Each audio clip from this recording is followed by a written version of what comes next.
1947 they got married. I mean, that's quite a long while, isn't it? I mean, that's...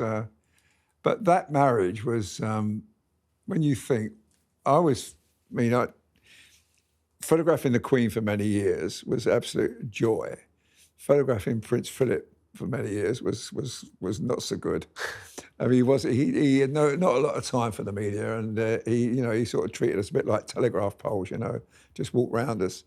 But I admired him for what he did. I mean, he was mentioned in dispatches during the war, and of course he was a captain of his own ship when he was based in Malta, and he gave all that up for to serve the Queen and the country, and a man of that sort of, I mean, he was a powerful man in many ways. He was a great artist. He was a great filmmaker. I mean, some of the films he made of his children, everything he did was perfect. He was a good cricketer. He was a good sailor. He was a good polo player. He was good at everything, and he was good serving this country because for sort of 70 years he was walking behind the Queen, shaking hands with the mayoress while the Queen was talking to the mayor. And he did that with total commitment forever until he retired a few years before he died. And that man was an amazing man. And that marriage, I remember one of the last trip to Australia in 2011 in Perth, and a child couldn't get to see the Queen, and Prince Philip lifted her over the barrier and took the flowers off her, and he gave them to the Queen. And the look between the two of them when he did that, I mean, it was something special.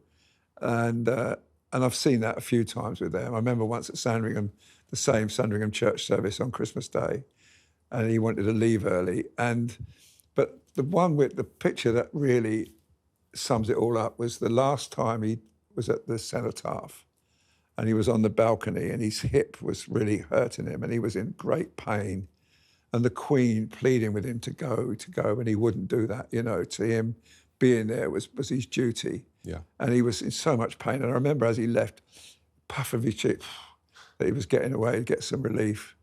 And that to me summed it all up about that man. Even till in his 90s, he was doing his duty for this country.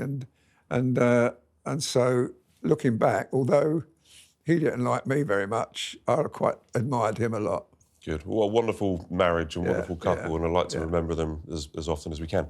Just time for quick-fire questions. We'll have to be quick, Arthur. Yeah. We're talking about tattoos earlier, so which royal do you think would actually get a tattoo? I think Prince Harry would do it. I think Prince Harry will eventually get a tattoo. I think eventually might get one, but probably won't be Meghan.